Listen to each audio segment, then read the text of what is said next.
श्रीराम जय राम जय जय राम। मी भगवंताचा आहे ही अखंड जाणीव ठेवावी।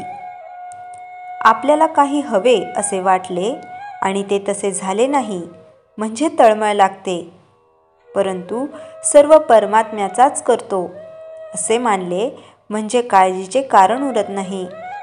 आपण देव आहे असे म्हणतो, पण आपला तो खरा विश्वास आहे का?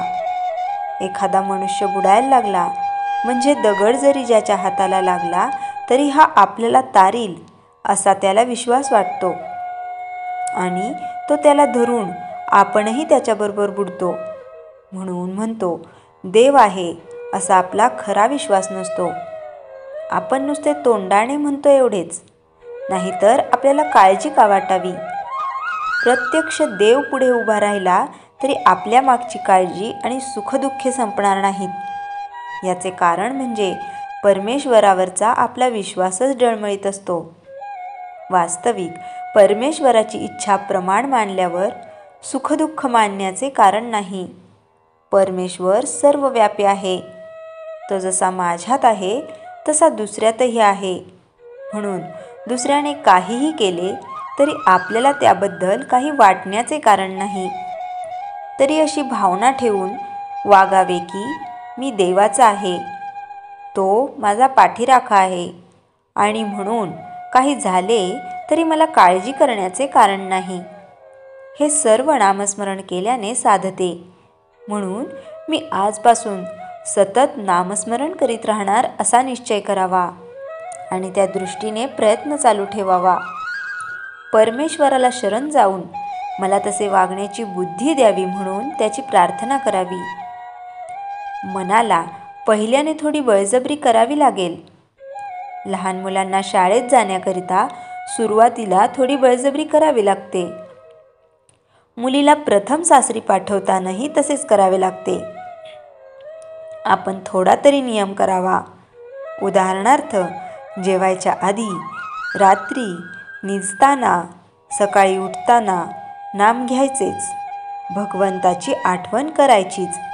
असे केले तर ते आयुष्यात फार उपयोगी पडेल।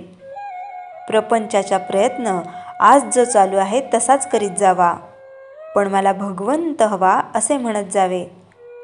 मनामध्ये भगवंताची आस ठेवावी, म्हणजे ती हळूहळू वाढत जाईल आणि तिचे पर्यवसान ध्यानामध्ये होईल।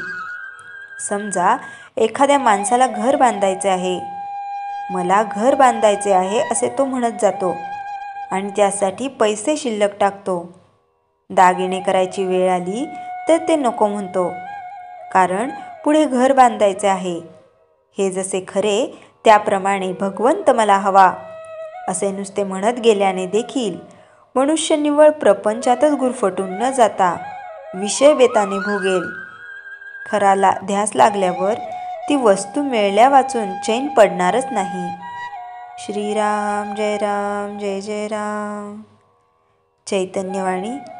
ज्याच्या भगवंतावर विश्वास त्यालाच समाधान खास। श्रीराम जय राम जय जय राम। जयाच्या जनी जन्मनामार्थ झाला, जयाने सदा वासनामात केला। जयाच्या मुखी सर्वदा नाम कीर्ती, नमस्कार त्या ब्रह्मचैतन्य मूर्ती। श्रीराम जय राम।